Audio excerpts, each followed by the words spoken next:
anak-anak Bapak kelas 6. Apa kabar kalian hari ini?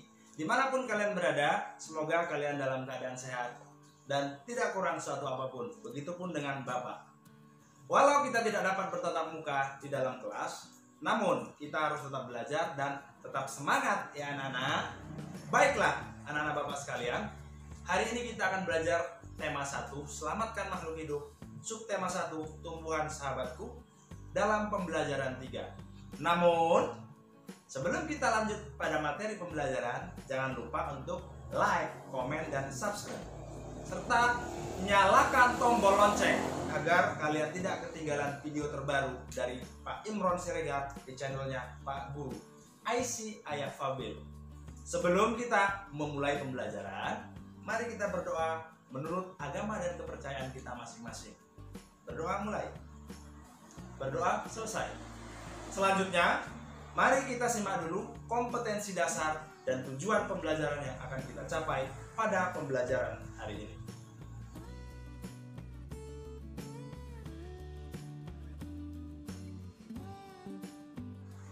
Kompetensi dasar pada muatan pelajaran IPA yaitu 3.2, membandingkan cara perkembangbiakan hewan dan tumbuhan.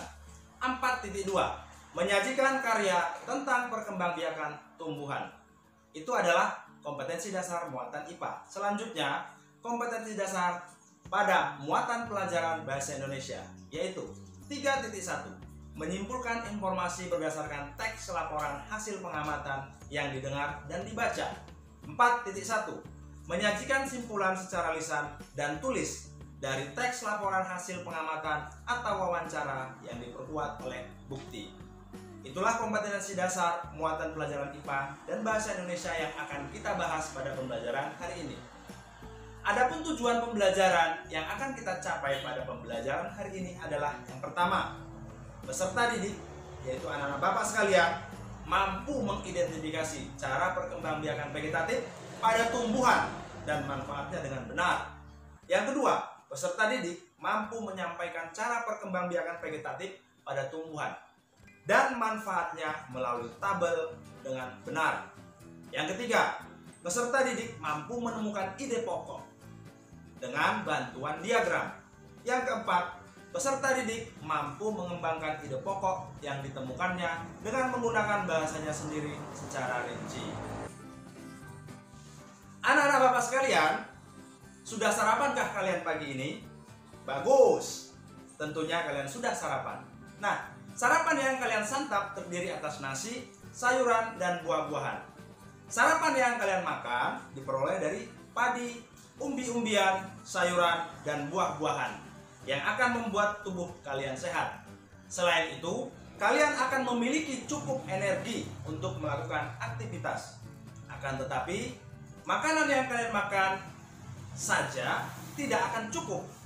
Kalian perlu berolahraga untuk membuat badan kalian sehat dan kuat. Nah, tumbuhan yang kita manfaatkan sebagai sumber kehidupan berkembang biak.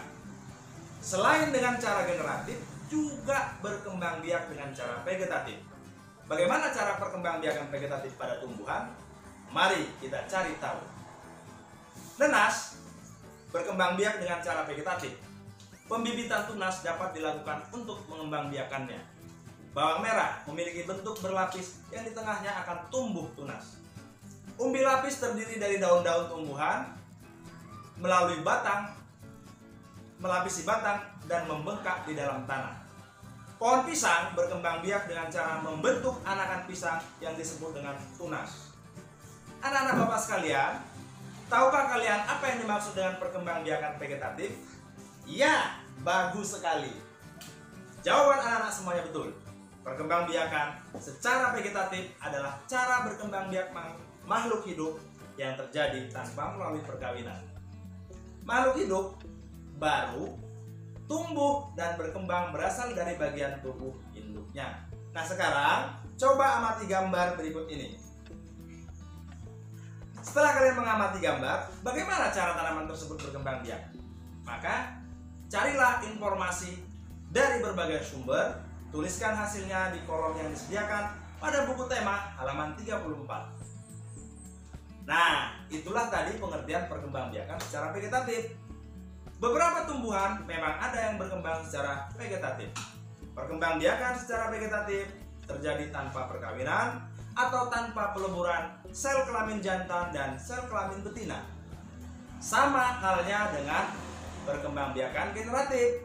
Perkembangbiakan secara vegetatif bertujuan untuk menghasilkan tumbuhan baru atau tumbuhan dengan sifat baru.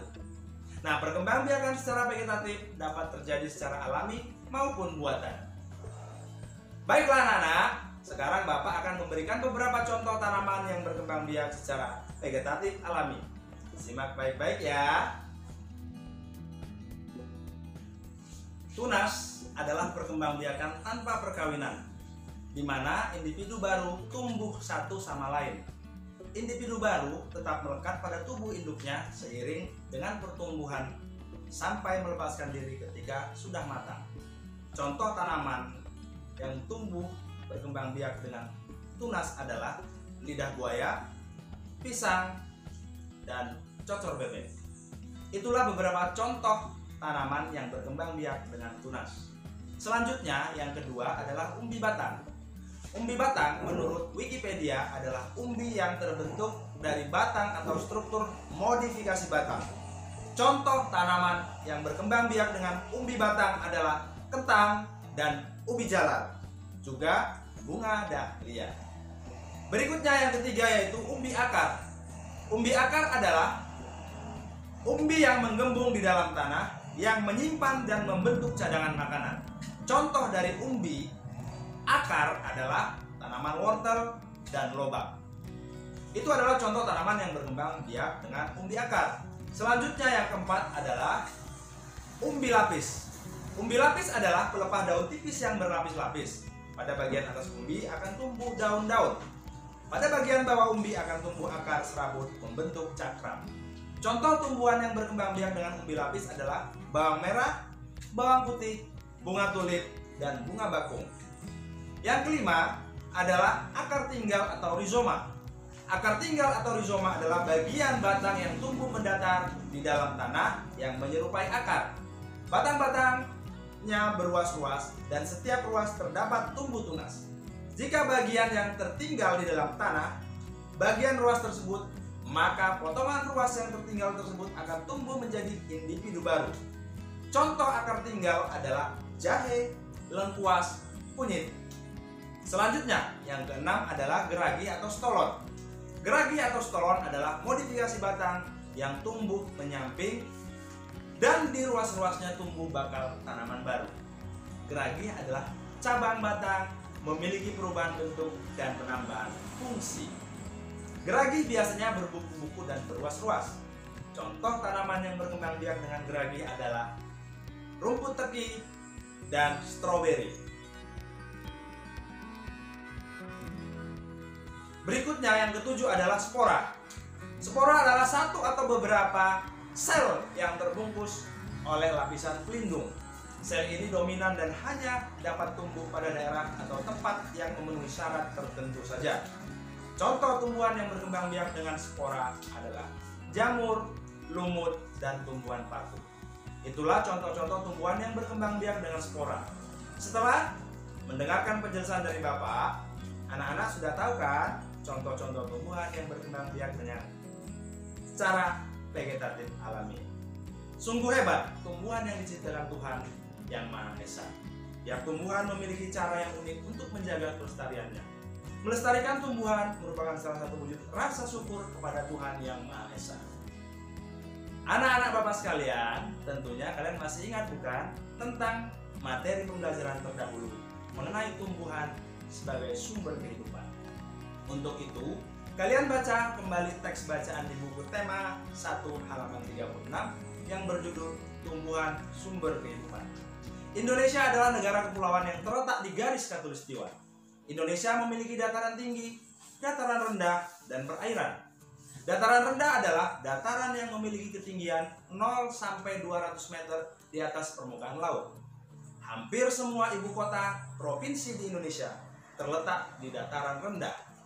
Tumbuhan yang tumbuh di dataran rendah adalah padi, palawija, dan tebu. Wilayah pantai termasuk dataran rendah. Indonesia memiliki banyak pantai karena negara kita terdiri atas ribuan pulau.